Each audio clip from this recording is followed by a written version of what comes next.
often do you find yourself scrambling to find something to post on your Instagram? Social media can be a lot of work, and the fact that Instagram's algorithm rewards consistency doesn't help with the pressure. It doesn't have to be this way though. Keep watching if you want to learn how to plan 3 months worth of Instagram content in just one sitting.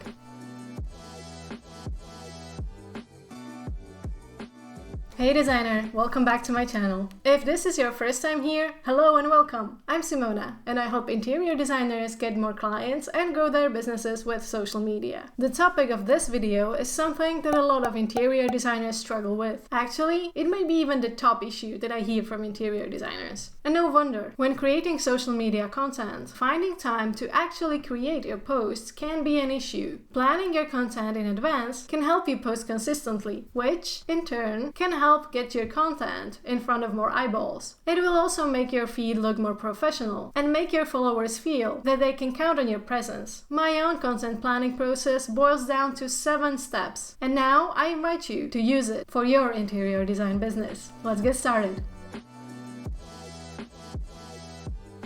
First, decide how many times per week you want to post. Ideally, you should be posting at least 4 times per week. But if that's not really possible, choose a number that will work for you and that you can achieve consistently. It's better to post a few times per week regularly than post a lot of content at once and then nothing for weeks. If you do this, it might be harder to get to the same reach once you get back to your regular posting schedule. After all, you can increase the number of posts later when you get the hang of things. One of the reasons why you should plan your content in advance is so you never run out of ideas for what to post. It's helpful to organize your post ideas into content pillars. These are the main themes that you will be rotating in your content plan. Your content pillars can be, for example, your own personal story of how you became a designer, client projects, design inspiration, business promotion, or home decor tips and trends. I would recommend to have 3 to 5 content pillars to ensure that your feed stays cohesive. Once you established your content pillars, brainstorm at least 10 post ideas for each content pillar. These don't have to be just your usual static feed posts. Some ideas might work better as reels or as stories. For example, this or that posts with a poll sticker. Your choice of types of posts should come from your strategy, knowing who your ideal client is and which types of visuals and captions will resonate the best with them. If you need inspiration and ideas for content that would work well, check out our previous video about content ideas for interior designers. Finally, write captions for your posts. If you need a little bit of inspiration, caption templates can be a good option for you. They can help you save time and are easy to personalize, so they really fit the voice of your brand.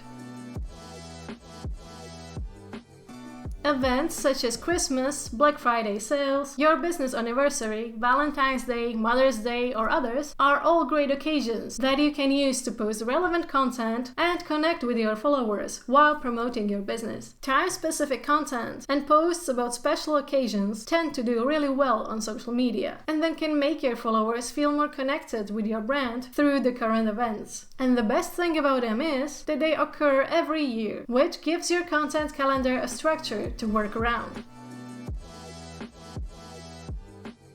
Whether you are doing throwback posts to your past projects, sneak peeks into current projects, or reveals of your latest designs, these should be the bulk of your Instagram content, so that potential clients can get a good idea of your work. If you are a new designer and don't have that many projects under your belt yet, there are still ways how you can show your talent and design skills. You can use your school projects, or even create styled vignettes in your own home, and use these as your Instagram visuals.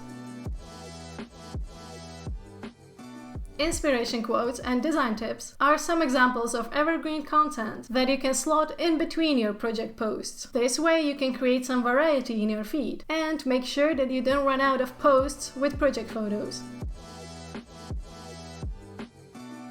Having a sufficient image bank is key to posting consistently on Instagram. The last thing you want is to spend time trying to find in your phone something that would work and that you haven't posted yet. Once you have a list of post ideas for your content pillars, it should be easier to find visuals to fit these ideas. Stock photos can be a good option to supplement your own project photos. For example, for this or that posts, or when you are sharing a design tip. Just be sure to never pretend that these are your own projects.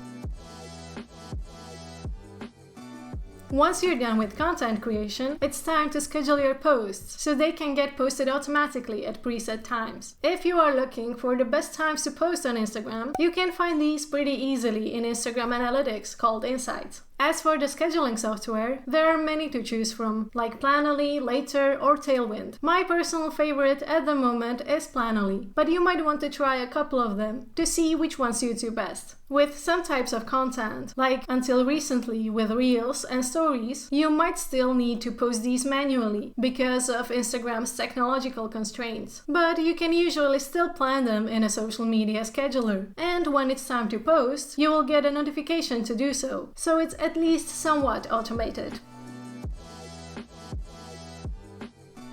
And that's it. The whole process of planning 3 months worth of content in one go. I recommend that you set out one full day for this process the first time you try it, just to avoid feeling rushed. As you start doing this planning process regularly, you will find that it takes you less and less time. Also, maybe you want to plan your content only for the month ahead and block out one day each month for this. Feel free to adjust this process as it suits you. The great thing about this process is that it ensures that there is always enough content, but there is still space for those ad hoc posts that sometimes happen. Planning social media content in advance isn't about having a rigid structure that you have to follow all the time. After all, you can always reshuffle your posts in your social media scheduler. It's more about giving you the freedom to focus on other things, rather than keeping Instagram in mind. If you found this video helpful, share it with a friend and subscribe. It helps me to grow this channel and bring you more valuable videos. Lastly, if you are not part of our Facebook group, come and join us. I would love to hear about your experiences with social media.